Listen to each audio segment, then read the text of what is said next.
जी प्यारे बच्चों, आज हम सेकंड यूनिट स्टार्ट कर रहे हैं, दैट इज़ एटॉमिक स्ट्रक्चर। तो इसमें हमने discovery of proton, photon as radiation of energy, quantum numbers और इलेक्ट्रॉनिक डिस्ट्रीब्यूशन की बात करनी है। तो हम सबसे पहले इसमें डिस्कस करेंगे shapes of orbitals and quantum numbers को। अच्छा जी, जैसे कि हम एटम के बारे में जानते हैं कि एटम के अंदर न्यूक्लियस होता है, और फिर न्यूक्लियस के अराउंड होते हैं शेल्स। ठीक है, शेल को हम ऑर्बिट भी कहते हैं।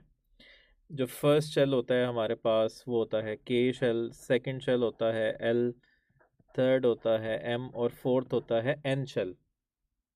ठीक है, तो ये हमें पता है। ये सिर्फ एन तक नहीं होते, ये इससे आगे भी होते हैं, ओ भी होता है, पी भी होता है। ठीक है, तो ये बुनियादी तौर पे हम चार शेल्स का जिक्र करते हैं, के, एल, एम और एन। अब ये जो शेल्स हैं ना, ये आगे सब शेल से मिलके बने हैं। जिस तरह एटम के अंदर सब एटॉमिक पार्टिकल्स होते हैं, उसी तरह शेल्स जो हैं वो सब शेल से मिलके बने हैं। और सब शेल्स भी बुनियादी तौर पे चार हैं। कौन कौन से? एस,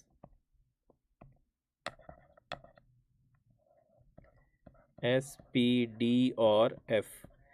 एस फॉर क्या होता है? S for sharp, P for principal, D for diffused और एफ फॉर फंडामेंटल। तो ये केमिस्ट्री में इनका नाम है, शार्प, प्रिंसिपल, डिफ्यूज्ड, फंडामेंटल। ठीक है, तो ये हमारे पास होते हैं सबशेल्स। अब जो सबशेल्स है ना, उनकी उनकी आगे ओरिएंटेशन होती है। पहले मैं ज़रा शेप पे आ जाता हूँ। ठीक है, अब हम इनकी शेप पे आ जाते हैं। ये जो एस सबशेल होता है, एस सबशेल की शेप होती है स्फेरिकल। ठीक है, सबशेल की शेप क्या है? स्फेरिकल। और ये जो हमारे पास पी सबशेल है, पी सबशेल की शेप होती है dumbbell. This is P subshell. और पी की शेप क्या है? डम्बल।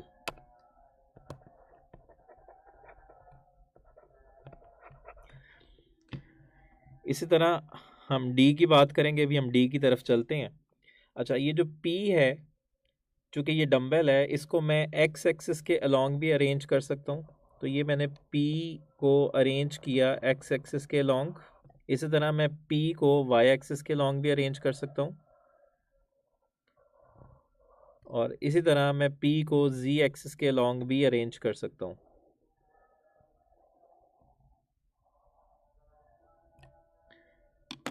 बेटा वेट अ मिनट, इधर अजान हो रही है।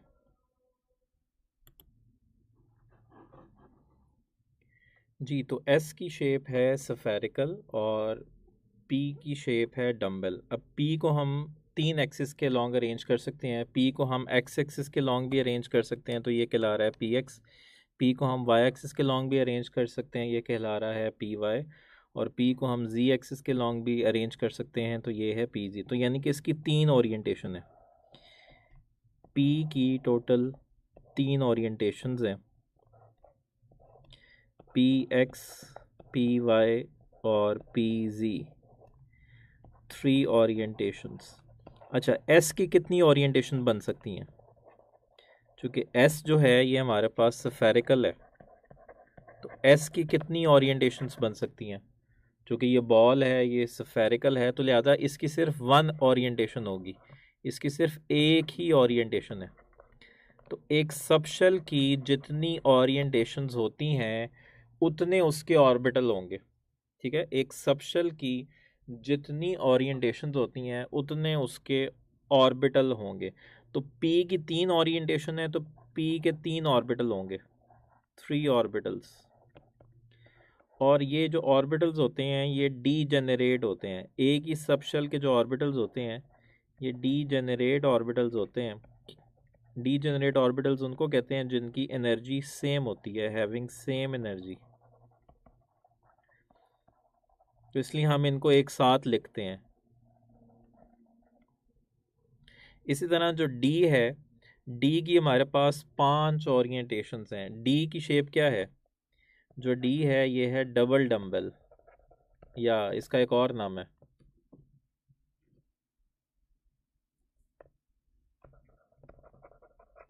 डबल डम्बल, और कौन सी शेप है, और इसको हम सॉसेज शेप भी कहते हैं, सॉसेज।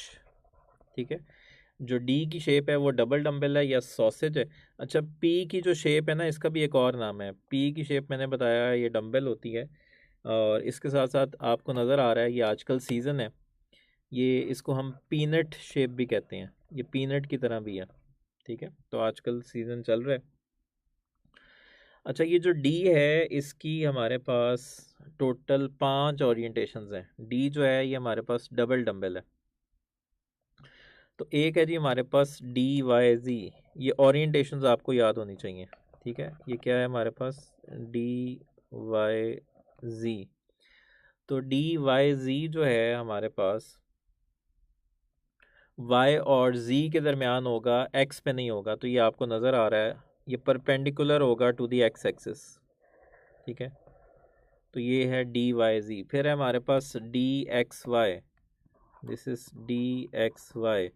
तो ये x और y पे होगा, यानी कि ये z के परपेंडिकुलर होगा। डी एक्स वाई ये बेसिकली z के परपेंडिकुलर होगा। ये आपने इनको डायग्राम नहीं याद करनी, बस आपको ओरिएंटेशंस पता होनी चाहिए। इसी तरह फिर हमारे पास है डी एक्स जी या जेड एक्स या एक्स जी। तो ये x और z के दरमियान होगा और ये परपेंडिकुलर होगा y एक्सिस के। फिर है D X square Y square, D X square Y square. तो ये एक जो है हमारे पास जो डंबल है वो x एक्सिस पे होगा, और दूसरा जो डंबल है वो y एक्सिस पे होगा। तो D X square Y square. और लास्ट जो है, तो ये MCQ भी आता है कि डी के जो 4 ऑर्बिटल्स हैं वो सेम है, एक ऑर्बिटल जो है वो डिफरेंट है, ये हमें नज़र आ रहा है, वो है जी डी जी स्क्वायर। तो ये जो डी जी स्क्वायर है ये सिर्फ z एक्सिस पे है, डी जी स्क्वायर सिर्फ z एक्सिस पे है, और इसके साथ ये एक कॉलर भी है, ये एक डोनट इसको हम कहते हैं, this is donut, single dumbbell with donut. ये खाया होगा आपने डोनट। ठीक है, तो डी की 5 ओरिएंटेशंस है।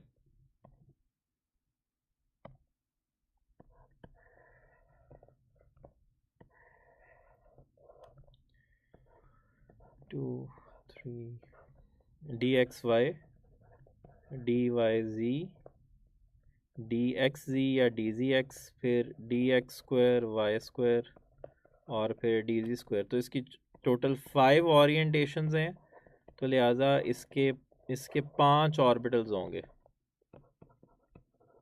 और ये पांचों क्या होंगे, डी जनरेट, यानी कि इनकी एनर्जी सेम है। इसी तरह जो एफ सब शेल है वो ट्रिपल डंबल होता है, उसकी शेप हमारे सिलेबस में नहीं है। वैसे वो ट्रिपल डंबल है, आपकी सिलेबस में लिखा हुआ है कि उसकी कॉम्प्लिकेटेड शेप है, वैसे वो ट्रिपल डंबल होता है। तो उसकी 7 ओरिएंटेशंस है। ठीक है, तो लिहाजा उसके 7 ऑर्बिटल होंगे।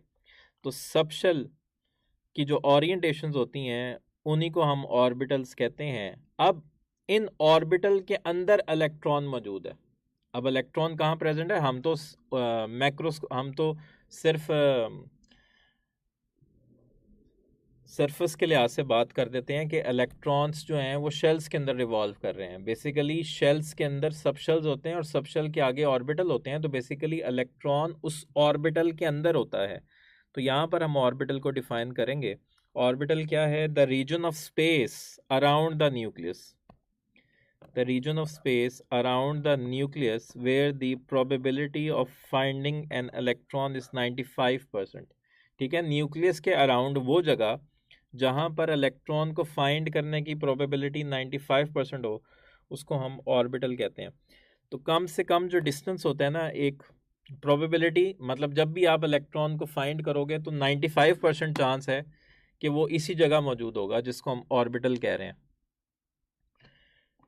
क्योंकि हम कह रहे हैं ना इलेक्ट्रॉन मौजूद होते हैं न्यूक्लियस के अराउंड, तो कहाँ मौजूद होंगे, एक ख़ास जगह है जहाँ पर इलेक्ट्रॉन मौजूद होंगे, उस जगह को हम ऑर्बिटल कह रहे हैं। और कम से कम मिनिमम जो डिस्टेंस है ना एक ऑर्बिटल के लिए, चूँकि हम हाइड्रोजन एटम की बात कर रहे हैं, सबसे सिंपलेस्ट एलिमेंट हमारे लिए हाइड्रोजन एलिमेंट ही है, तो सबसे कम जो डिस्टेंस है वो बोहर्स रेडियस है 0.529 एंगस्ट्रॉम नॉट।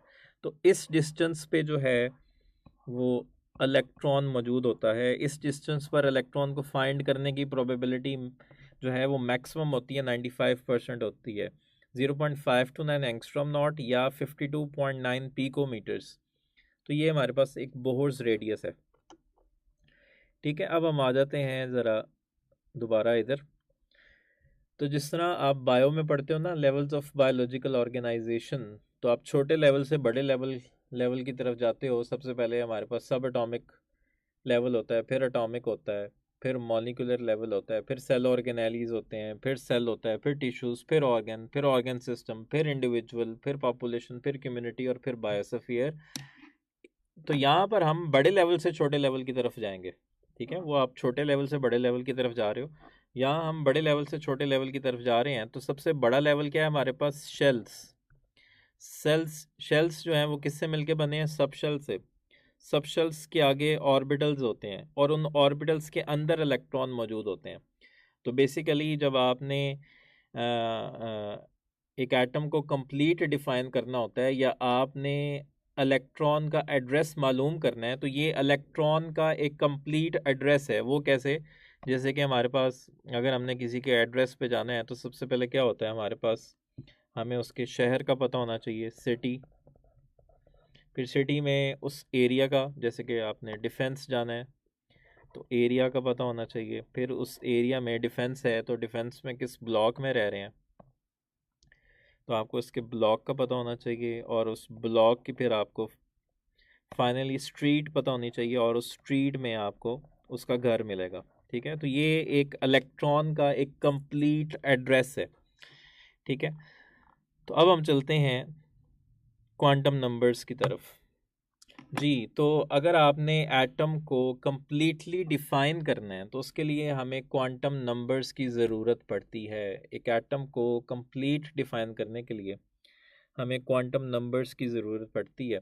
तो ये बेसिकली इसकी डेफिनेशन क्या है? The sets of numerical values. ये बेसिकली न्यूमेरिकल वैल्यूज़ का एक सेट है जो हमें एक्सेप्टेबल सोल्यूशन देता है स्क्रोडिंगर वेव इक्वेशन की। यानी कि हमारे पास एक ऐसी वैल्यूज़ हैं जो अगर हम स्क्रोडिंगर वेव इक्वेशन में पुट करें तो ये उसको जो है ये प्रूफ करती हैं। ठीक है, तो ये ऐसी वैल्यूज़ हैं जो स्क्रोडिंगर वेव इक्वेशन में अगर हम पुट करें तो जो आंसर है वो इक्वल आता है। तो इनको हम कहते हैं क्वांटम नंबर्स।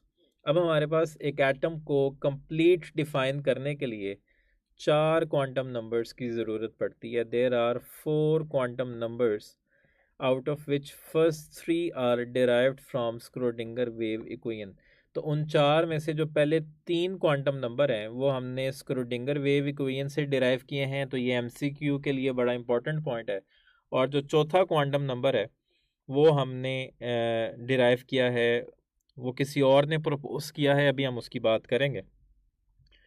तो ये एमसीक्यू आता है, which of the following quantum number is not derived from Schrodinger wave equation.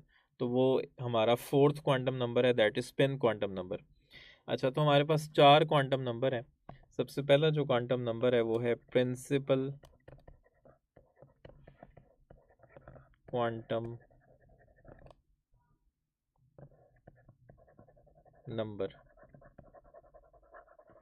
Principal quantum number को हम n से रिप्रेजेंट करते हैं, स्मॉल n से रिप्रेजेंट करते हैं। सेकंड है जी हमारे पास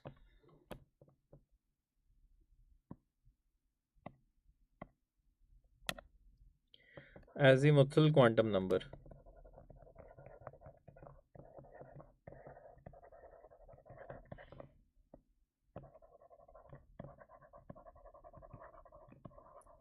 एजीमुथल क्वांटम नंबर को हम स्मॉल l से रिप्रेजेंट करते हैं। और थर्ड है हमारे पास मैग्नेटिक क्वांटम नंबर।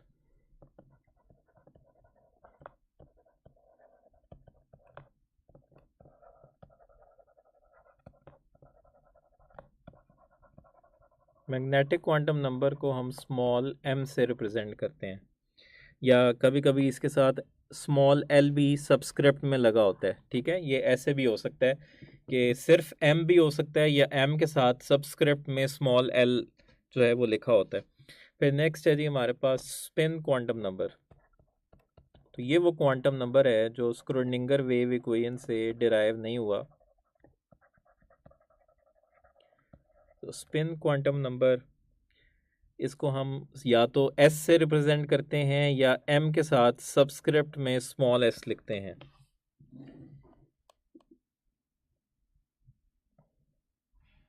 तो स्पिन क्वांटम नंबर पहले तीन जो हैं वो हमें मिले स्क्रोडिंगर वेव इक्वेशन से, जबकि स्पिन क्वांटम नंबर जो है ये प्रपोज किया था किसने, रिपीटर हजरात बताएंगे। Goudsmit and ओलेनबेक।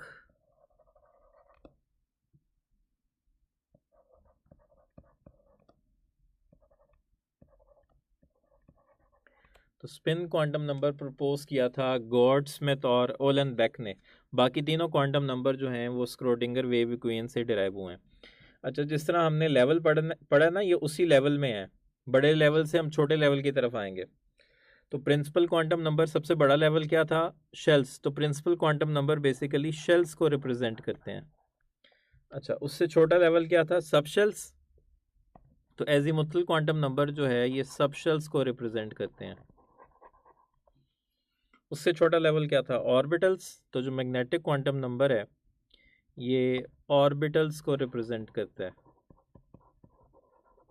और उससे छोटा लेवल क्या था, इलेक्ट्रॉन। तो बेसिकली ये इलेक्ट्रॉन की स्पिन को रिप्रेजेंट करता है, इलेक्ट्रॉन स्पिन।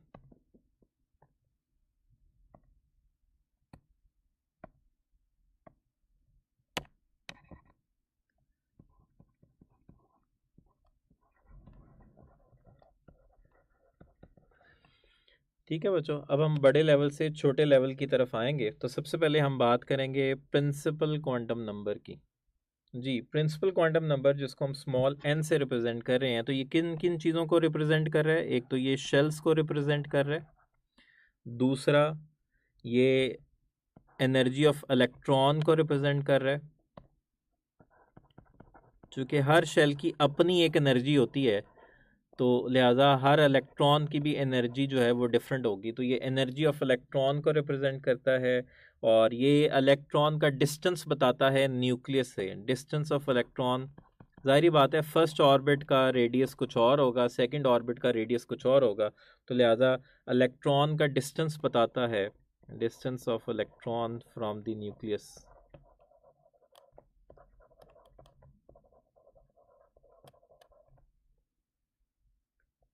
अच्छा, तो ये जो प्रिंसिपल क्वांटम नंबर है ये हमेशा एक नॉन ज़ीरो वैल्यू होगी। Principal quantum number is always non zero and positive whole number.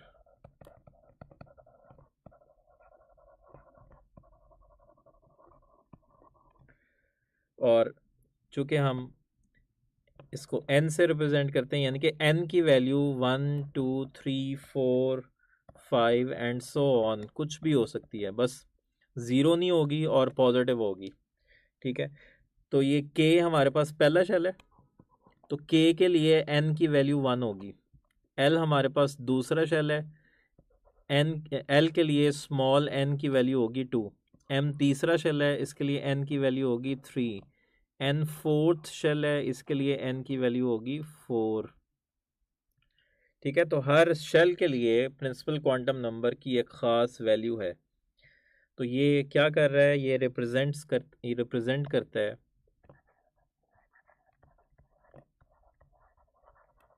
Represents shell या ऑर्बिट या एनर्जी लेवल। ऑर्बिट को, शेल को हम एनर्जी लेवल भी कहते हैं, क्योंकि हर ऑर्बिट की जो एनर्जी है वो डिफरेंट होती है। अच्छा, फर्स्ट ऑर्बिट की एनर्जी ज़्यादा होगी या सेकंड ऑर्बिट की एनर्जी ज़्यादा होगी। जी, फर्स्ट ऑर्बिट की एनर्जी ज़्यादा होती है या सेकंड ऑर्बिट की।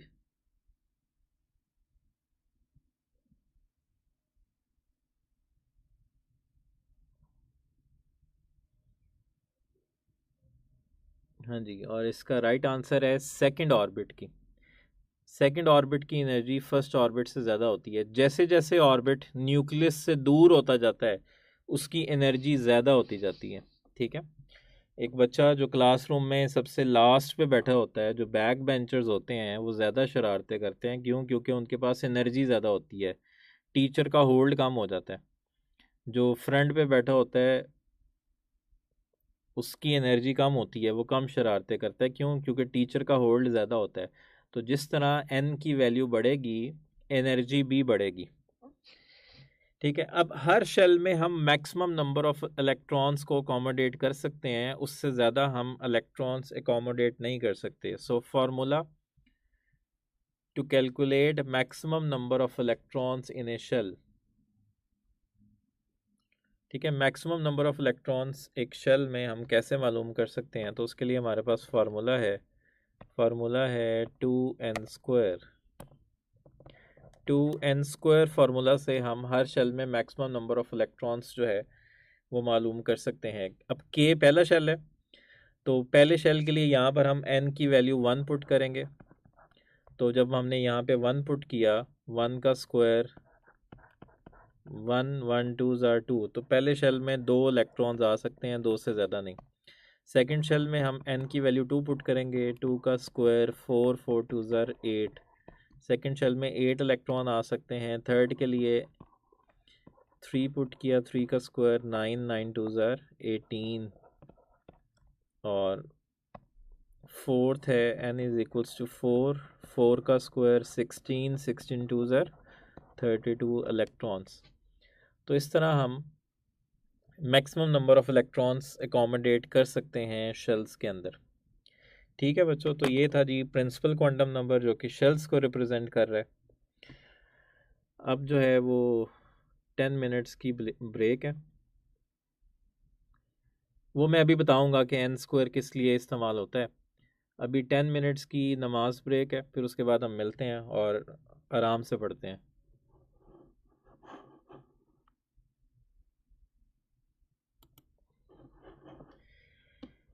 अच्छा जी, नेक्स्ट क्वांटम नंबर है एजीमुथल क्वांटम नंबर, और ये शेल से छोटा लेवल है, सब शेल्स। तो एजीमुथल क्वांटम नंबर जिसको हम स्मॉल एल से रिप्रेजेंट करते हैं, तो ये सब शेल्स को रिप्रेजेंट करता है।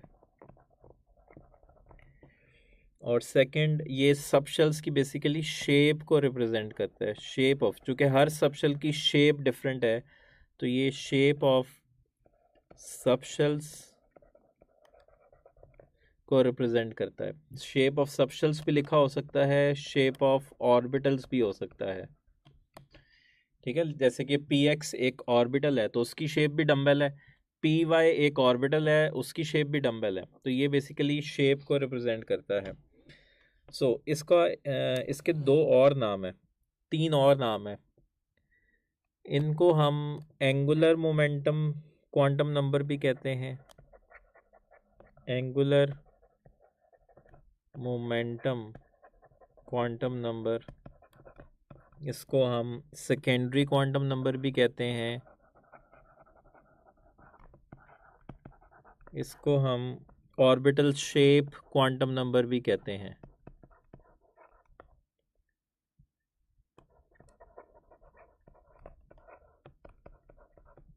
और जिस तरह हर शेल के लिए प्रिंसिपल क्वांटम नंबर की एक ख़ास वैल्यू होती है, उसी तरह हर सब शेल के लिए एजीमुथल क्वांटम नंबर की यानी कि स्मॉल एल की एक ख़ास वैल्यू होगी। और वो वैल्यू आपने कैसे फाइंड आउट करनी है, उसका फार्मूला है L is equals to n-1।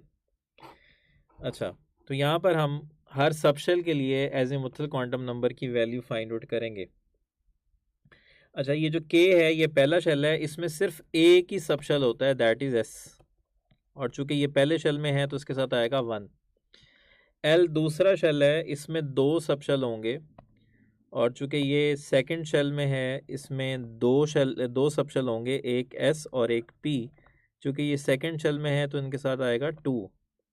M तीसरा शेल है, इसमें तीन सब शेल होंगे, s p और d।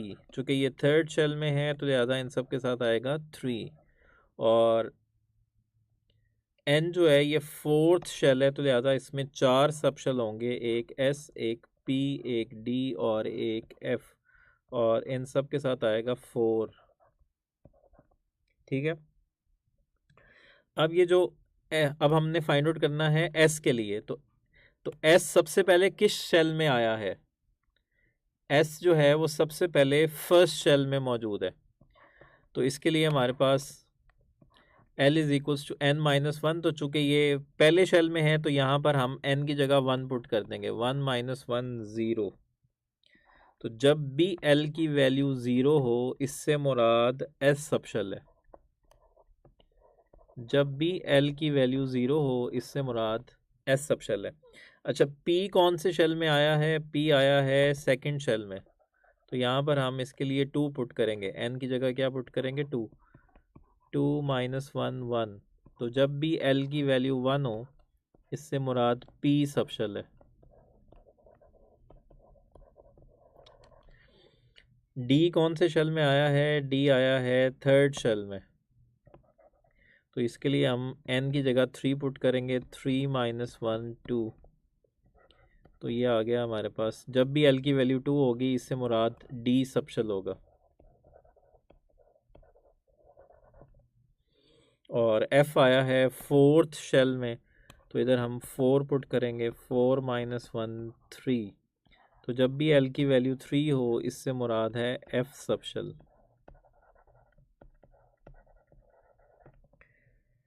ठीक है, तो इसका मतलब L की वैल्यू 0 से लेके ऑनवर्ड आगे कुछ भी हो सकती है, 0 1 2 3 4 5 एंड सो ऑन। तो जो L की वैल्यू है वो हमेशा जो है या तो उसके बराबर होगी, या ठीक है उससे कम होगी, उससे ज़्यादा नहीं हो सकती। L की वैल्यू शेल की वैल्यू से कभी भी ज़्यादा नहीं हो सकती, क्योंकि L की वैल्यू हम कैसे फाइंड आउट कर रहे हैं? जब हम n में से 1 माइनस कर रहे हैं, तो L की वैल्यू जो है वो कभी भी n से ज़्यादा नहीं होगी। अब यहाँ पर एक बड़ा इम्पॉर्टेंट कॉन्सेप्ट है जो कि जिससे रिलेटेड क्वेश्चन आता है। जो फर्स्ट शेल में s है, उसको हम 1s कह रहे हैं। जो सेकंड शेल में s है, उसको हम 2s कह रहे हैं। जो थर्ड शेल में s है, उसको हम 3s कह रहे हैं। तो अब आप क्या नोटिस कर रहे हो? 1s 2s और 3s में आप क्या डिफरेंस नोटिस कर रहे हो?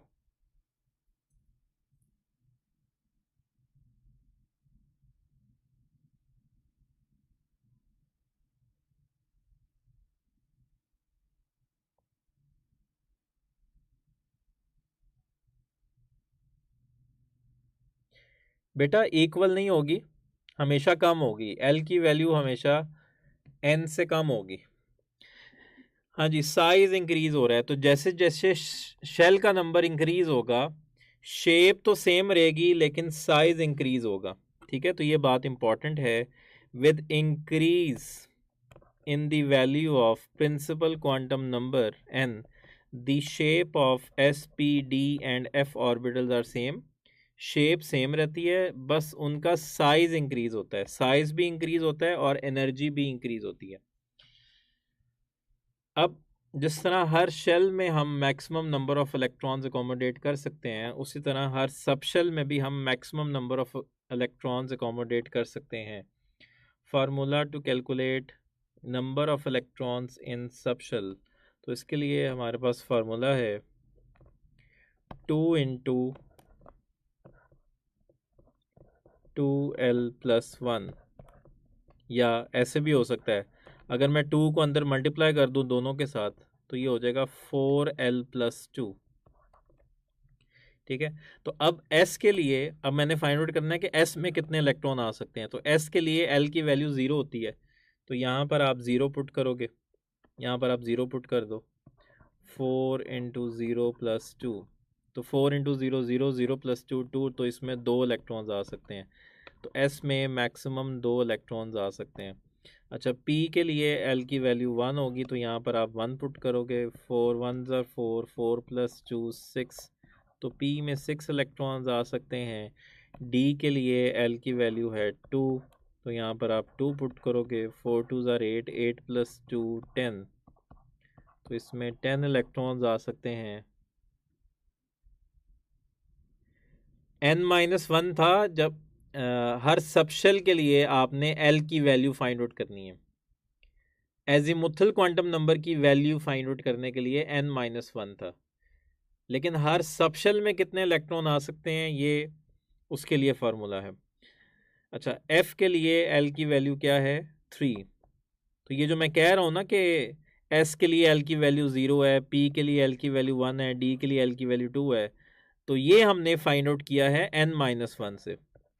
तो यहाँ पर हम 3 पुट करेंगे, 4 × 3 12, 12 + 2 14 इलेक्ट्रॉन्स, तो एफ में 14 इलेक्ट्रॉन्स आ सकते हैं। ठीक है जी, अब हम बात करेंगे मैग्नेटिक क्वांटम नंबर की। तो इससे छोटा लेवल है हमारे पास मैग्नेटिक क्वांटम नंबर, और ये किसको रिप्रेजेंट करेगा? सबशेल से जो छोटा लेवल है वो है ऑर्बिटल्स, यानी कि सबशेल्स की ओरिएंटेशन। तो ये सबशेल्स की ओरिएंटेशन को रिप्रेजेंट करेगा।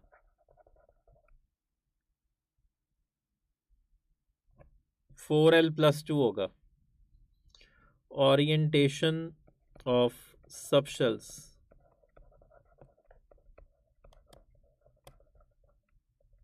ठीक है, ये सबशेल्स की ओरिएंटेशन को रिप्रेजेंट कर रहा है, यानी कि ये ऑर्बिटल्स को रिप्रेजेंट कर रहा है।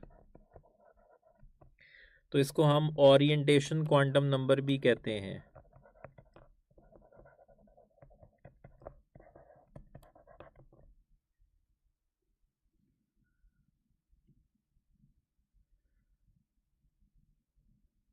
ठीक है, ओरिएंटेशन क्वांटम नंबर भी कहते हैं, और ये बेसिकली ऑर्बिटल्स की डीजेनेरेसी को एक्सप्लेन करता है। यानी कि ये बताता है कि एक सबशेल की आगे 3 ओरिएंटेशंस हैं, यानी कि उसके 3 ऑर्बिटल हैं और वो तीनों डीजेनरेट हैं, यानी कि तीनों की एनर्जी सेम है। तो ये बेसिकली एक्सप्लेन करता है डीजेनेरेसी of orbitals.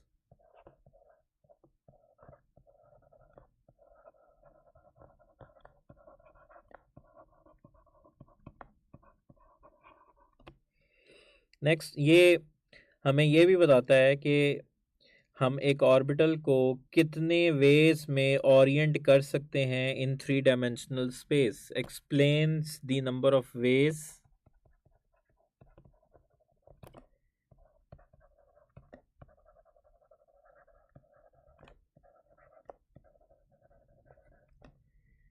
an orbital can be oriented. Number of ways an orbital can be oriented in 3-dimensional space.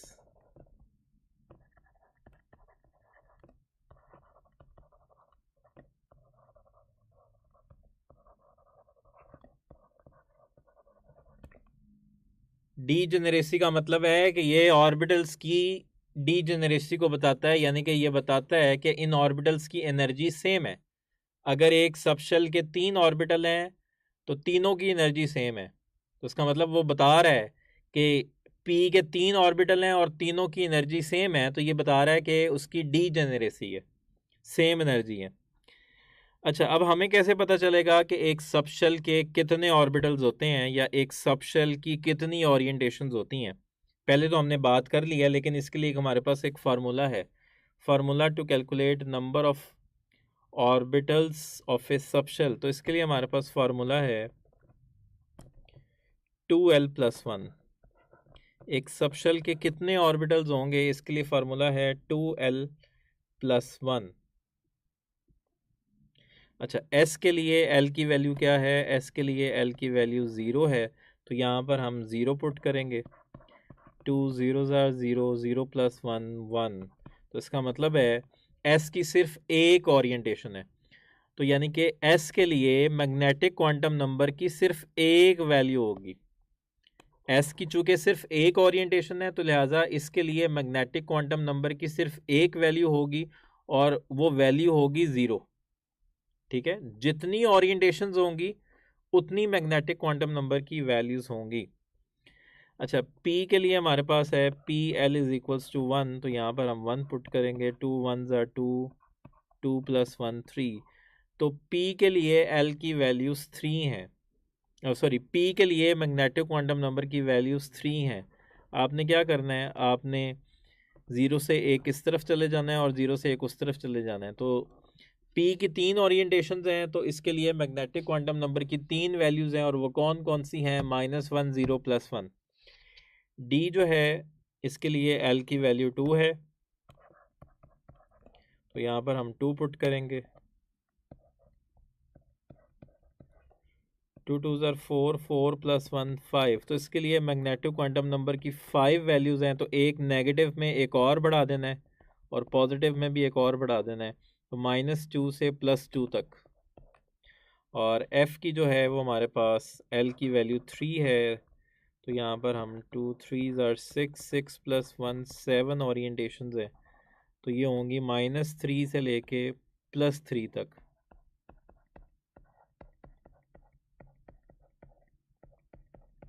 अच्छा, तो ये ओरिएंटेशंस निकालने का एक और फार्मूला होता है।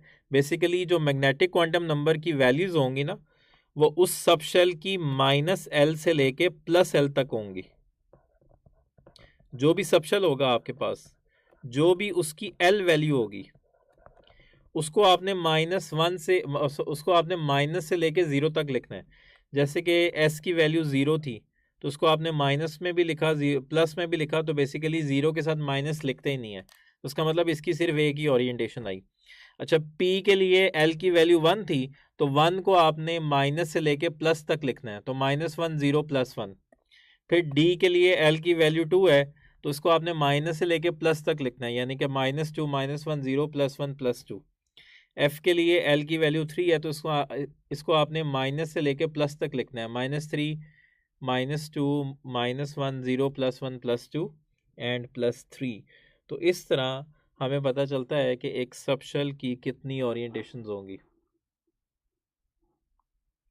बेसिकली ये, जैसे कि मैंने कहा ना कि P की 3 ओरिएंटेशंस हैं, हमारे पास P की 3 ओरिएंटेशंस हैं, एक है PX, एक है PY और एक है PZ।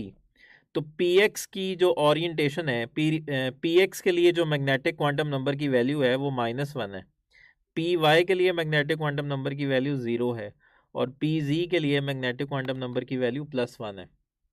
इसी तरह D के 5 ऑर्बिटल हैं, तो DXY के लिए -2 है, DYZ के लिए -1 है, DZX के लिए 0 है, DX2Y2 के लिए +1 है, DZ2 के लिए +2 है। तो इसका मतलब ये होता है, जितनी ओरिएंटेशंस हैं उतनी मैग्नेटिक क्वांटम नंबर की वैल्यूज़ होंगी। जी बच्चों, अब लास्ट पर है, आखिरी क्वांटम नंबर है स्पिन क्वांटम नंबर, जो कि स्क्रोडिंगर वेव इक्वेशन से हमने डिराइव नहीं किया, और ये किसने प्रपोज किया है, ये प्रपोज किया है गॉडस्मिथ और ऑलनबैक ने। तो ये किसको रिप्रेजेंट करता है, ये रिप्रेजेंट करता है spin off electron.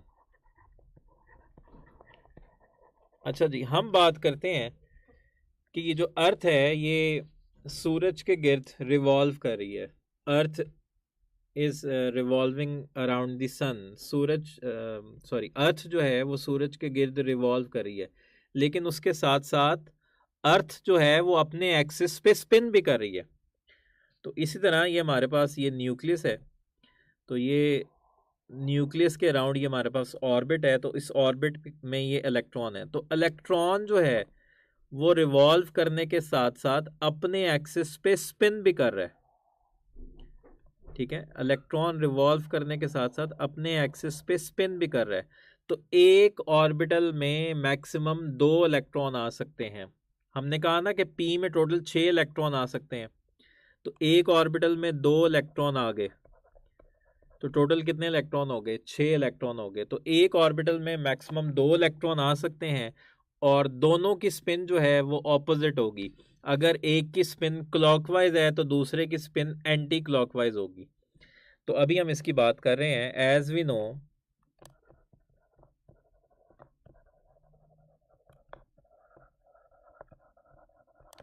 Electrons revolve around the nucleus in shell or orbit, but it also spins about its axis.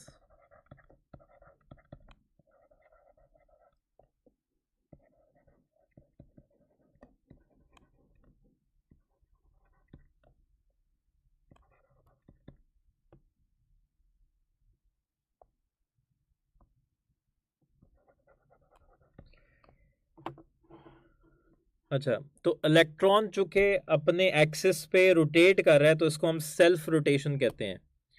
Rotation of electron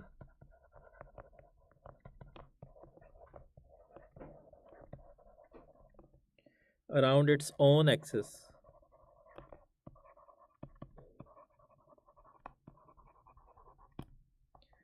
is called self rotation.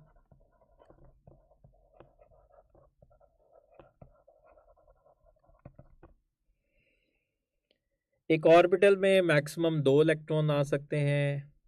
N orbital can accommodate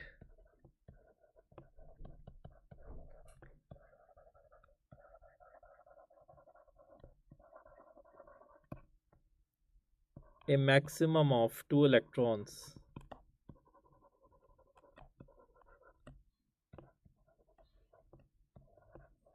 अच्छा, ये किसने कहा है कि एक orbital में maximum 2 electron आ सकते हैं? ये किसी रूल के मुताबिक है. तो ये इस रूल का नाम है पॉलीज एक्सक्लूजन प्रिंसिपल. ये हम इलेक्ट्रॉनिक डिस्ट्रीब्यूशन में पढ़ेंगे. जब हम इलेक्ट्रॉनिक कॉन्फ़िगरेशन करेंगे वहाँ पर हम इसकी बात करेंगे कि एक ऑर्बिटल में मैक्सिमम 2 इलेक्ट्रॉन आ सकते हैं. तो ये बेसिकली एक रूल है, ये एक प्रिंसिपल है, और इस प्रिंसिपल का नाम है पॉलीज एक्सक्लूजन प्रिंसिपल. सो ये मैं वही प्रिंसिपल लिख रहा हूँ यहाँ पर. वही मैंने लिखा हुआ है, 2 electrons residing in the same orbital must have opposite spin. एक ऑर्बिटल में मैक्सिमम 2 इलेक्ट्रॉन होंगे और दोनों की स्पिन ऑपोजिट होगी. ये कौन सा रूल है? ये रूल है जी पॉलीज एक्सक्लूजन प्रिंसिपल.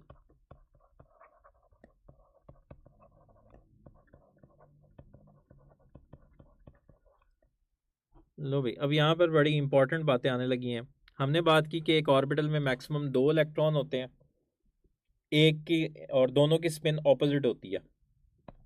तो एक की होती है स्पिन अप, यानी कि एरो ऊपर की तरफ होता है, और उसको हम प्लस हाफ से रिप्रेजेंट कर रहे हैं. और दूसरी की होती है स्पिन डाउन. उसको हम नेगेटिव हाफ से रिप्रेजेंट करते हैं. तो जो स्पिन अप होती है और प्लस हाफ होती है, इसको हम कहते हैं anti clockwise. This is spin up,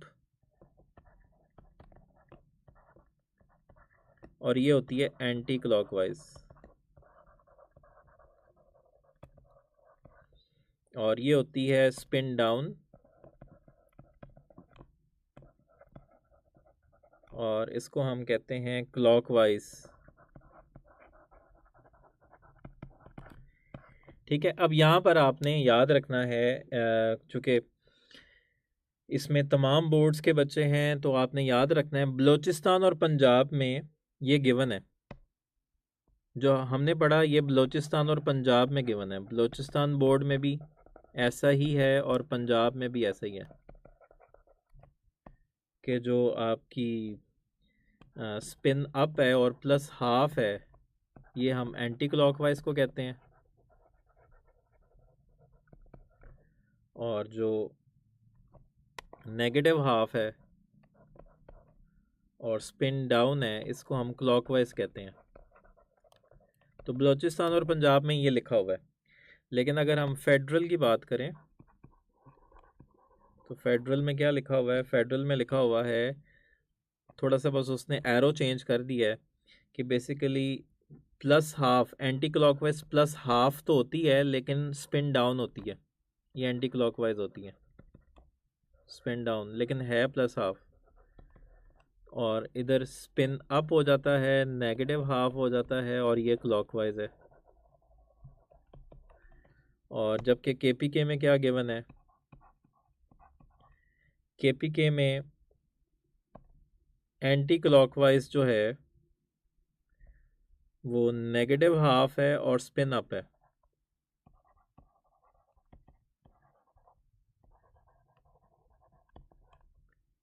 और जो क्लॉकवाइज है वो पॉजिटिव हाफ है और स्पिन डाउन है। और जो सिंध है उसमें ये गिवन ही नहीं है, सिंध वालों ने सिर्फ ये कहा हुआ है कि एक की स्पिन प्लस हाफ होती है और दूसरे की स्पिन नेगेटिव हाफ होती है। तो हर बच्चे ने अपने अपने बोर्ड को फॉलो करना है, ठीक है, हर बच्चे ने अपने अपने बोर्ड को फॉलो करना है। लेकिन अगर मैं जनरली बात करूं कि इनमें कौन करेक्ट है बलूचिस्तान और पंजाब।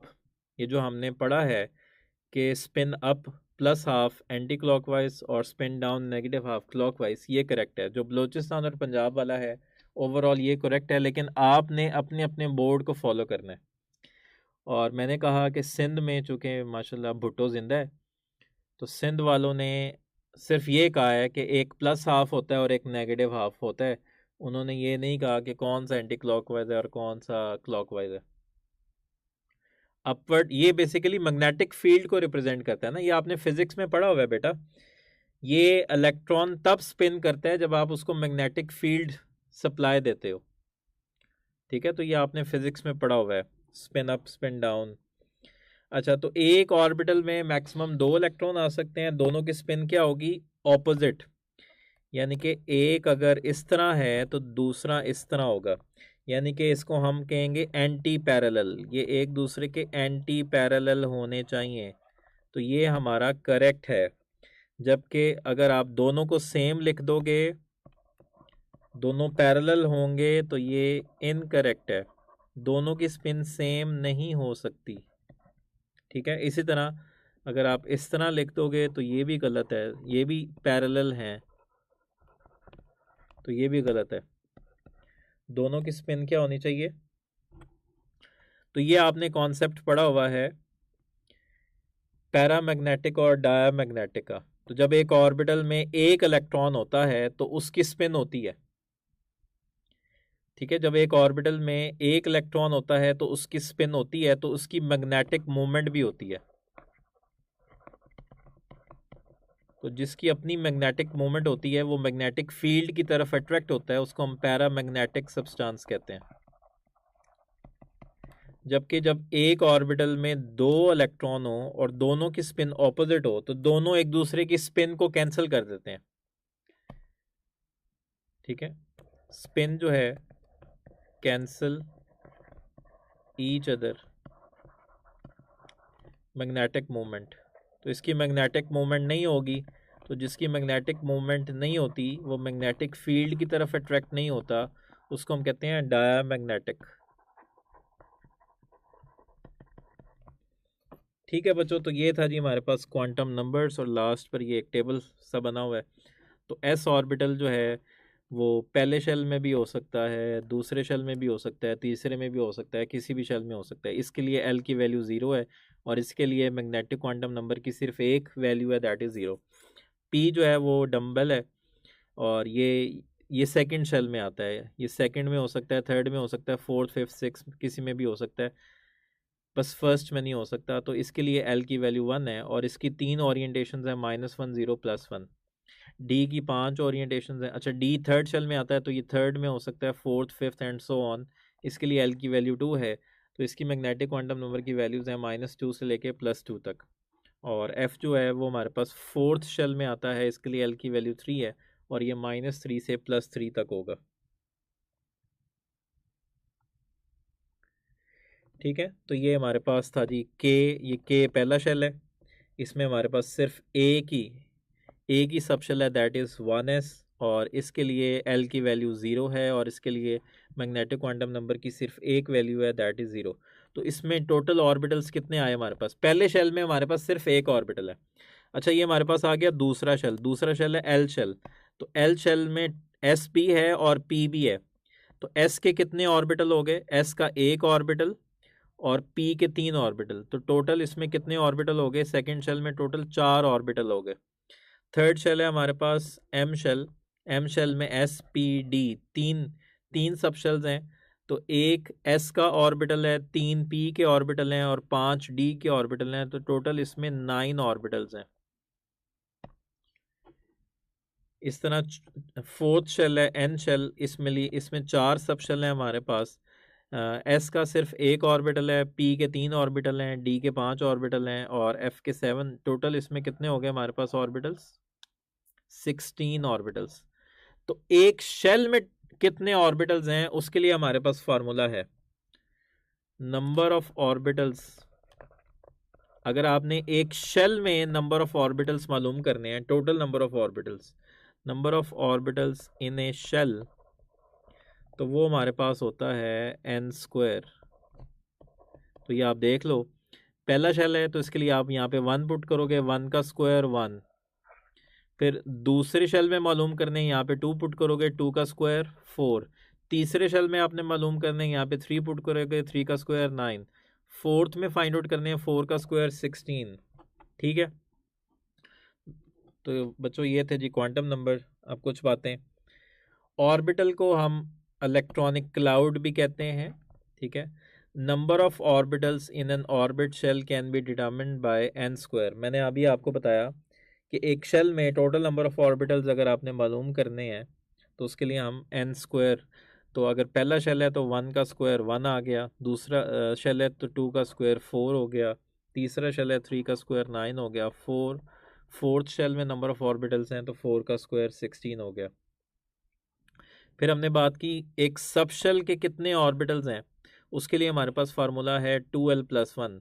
तो जब भी l इज इक्वल्स टू 0 है, इससे मुराद s सब शेल है, तो इसके लिए सिर्फ एक ही ऑर्बिटल है। p के लिए l की वैल्यू 1 है तो इसके 3 ऑर्बिटल हैं, d के लिए l की वैल्यू 2 है, इसके 5 ऑर्बिटल हैं, f के लिए l की वैल्यू 3 है और इसके 7 ऑर्बिटल हैं। फिर number of sub shells in an orbit shell can be determined by, ये बात इंपॉर्टेंट है, ये आपने याद रखना है। एक शेल में कितने सब शेल्स होंगे, जितना उसका शेल नंबर है उतने ही उसमें सब शेल्स होंगे। Number of sub shells in an orbit shell can be determined by n, यानी कि शेल का जो नंबर है उसमें उतने ही सब शेल्स हैं, यानी कि जो उसकी n की वैल्यू है उतने ही उसमें शेल्स सब शेल्स होंगे। तो पहले शेल में सिर्फ एक सब शेल होगा, दूसरे शेल में 2 सब शेल होंगे, तीसरे शेल में 3 सब शेल होंगे, चौथे शेल में 4 सब शेल होंगे। Except spin quantum number others are derived from Schrodinger wave equation. और स्पिन क्वांटम नंबर को हमने बता दिया था कि किसने प्रपोज किया। अच्छा, n की वैल्यू हमेशा बड़ी होगी l से, हमेशा, कभी भी n की वैल्यू l के बराबर नहीं हो सकती और कभी भी l बड़ा नहीं हो सकता या n छोटा नहीं हो सकता l से।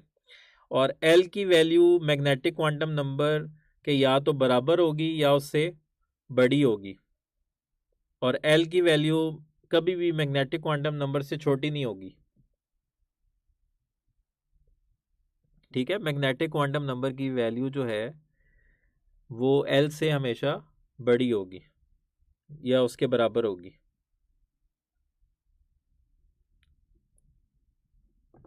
सॉरी, l की वैल्यू हमेशा बड़ी होगी मैग्नेटिक क्वांटम नंबर से या उसके बराबर होगी। अच्छा जी, अब हम चलते हैं क्वेश्चंस की तरफ। Which quantum number tells us about orientation of the orbitals, इनमें से कौन सा क्वांटम नंबर हमें ऑर्बिटल्स की ओरिएंटेशन के बारे में बताता है? ओरिएंटेशन, शेप नहीं, ओरिएंटेशन रिप्रेजेंट करता है magnetic quantum number, that is ml। Second है, what are the values of principal quantum number and azimuthal quantum number for the last electron in chlorine atom. अब आपको क्लोरीन की configuration भी पता होनी चाहिए। क्लोरीन का एटॉमिक नंबर है 17, 1s2, 2s2, 2p6, 3s2 और 3p5। तो आखिरी इलेक्ट्रॉन कहाँ है? 3p में, इसका आखिरी इलेक्ट्रॉन है 3p में, तो इसके लिए प्रिंसिपल क्वांटम नंबर है n इज इक्वल्स टू 3। और p सबशेल जो है, एजीमुथल क्वांटम नंबर सबशेल को रिप्रेजेंट करता है, तो p सबशेल है, तो p के लिए l की वैल्यू 1, तो 3 और 1 राइट आंसर इज चार्ली। ठीक है, आखिरी इलेक्ट्रॉन कहाँ पर है? 3p में, तो उसके लिए शेल नंबर क्या है? 3, और एजीमुथल क्वांटम नंबर क्या है? p, और p के लिए l की वैल्यू होती है 1। नेक्स्ट है maximum number of electrons in a sub shell is given by. Maximum number of electron sub shell में हम कैसे मालूम कर सकते हैं? तो इसका फार्मूला है 2 × 2l + 1। Right answer is beta.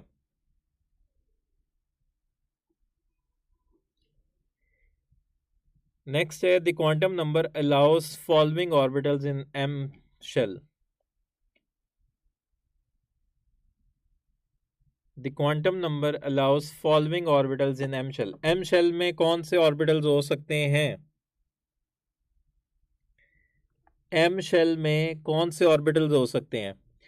m तीसरा शेल है तो इसमें तीन सब शेल्स होंगे, s, p और d। m थर्ड शेल है तो इसमें 3 सब शेल होंगे, s, p और d। So the right answer is eta, s, p and d orbitals. हाँ जी, नेक्स्ट है with increase in the value of principal quantum number the size of the s orbital. जैसे जैसे principal quantum number यानी कि shell का number increase होता है तो s ऑर्बिटल का साइज क्या होता है? इंक्रीजेस। s ऑर्बिटल का साइज इंक्रीज होगा। मैंने अभी आपको बताया था कि जैसे जैसे शेल का नंबर बढ़ता है तो सब शेल की जो शेप है वो तो सेम रहती है, लेकिन सब शेल की जो एनर्जी है और जो उसका साइज है वो इंक्रीज होता है।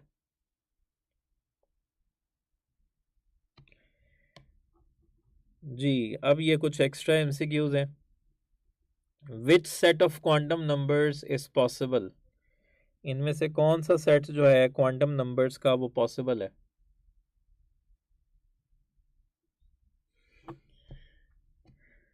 लो भी बेटा, बहुत टेक्निकल क्वेश्चन है, जरा ध्यान से। अच्छा, पहली ऑप्शन को देखते हैं। n is equals to 4, l is equals to 4। तो हमने कहा था कि l की वैल्यू कभी भी n के बराबर नहीं होगी, तो ये तो गलत हो गया।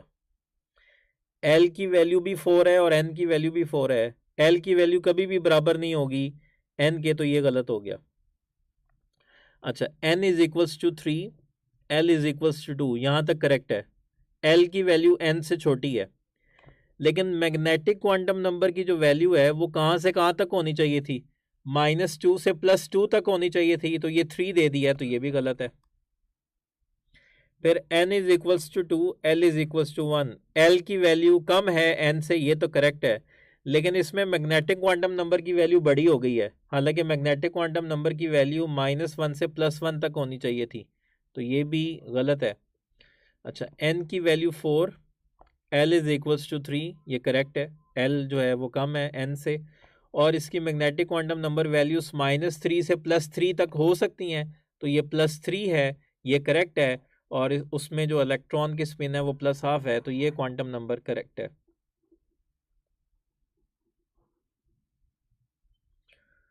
और लास्ट एमसीक्यू है, ये आप लोगों ने बताना है मुझे। Which set of quantum numbers is not possible? इनमें से कौन सा क्वांटम नंबर पॉसिबल नहीं है?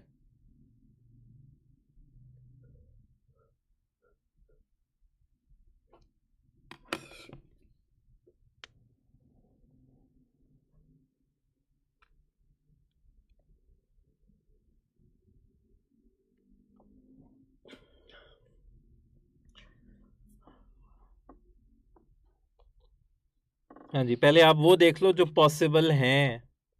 अच्छा, ये 3 है, ये 2 इससे छोटी वैल्यू है, और -2 भी, ये मैग्नेटिक क्वांटम नंबर -2 से +2 तक हो सकता है, और उसमें जो इलेक्ट्रॉन है उसकी स्पिन -12 है, ये पॉसिबल है। फिर हम आ जाते हैं 2, 1, और मैग्नेटिक क्वांटम नंबर -1 से +1 तक हो सकता है, ये भी करेक्ट है। फिर 4, l की वैल्यू उससे कम है, और मैग्नेटिक क्वांटम नंबर -2 से +2 तक पॉसिबल है, -2 से +2 तक पॉसिबल है, तो ये भी करेक्ट है। हाँ जी, 3 और l की वैल्यू 2 यानी कि उससे कम है, लेकिन जो मैग्नेटिक क्वांटम नंबर है वो जो है -2 से +2 तक होनी चाहिए थी। -2 से +2 तक होनी चाहिए थी, लेकिन ये -3 है, तो ये इनकरेक्ट है, तो ये पॉसिबल नहीं है। ठीक है बच्चों, this is all about shape of orbitals and quantum numbers.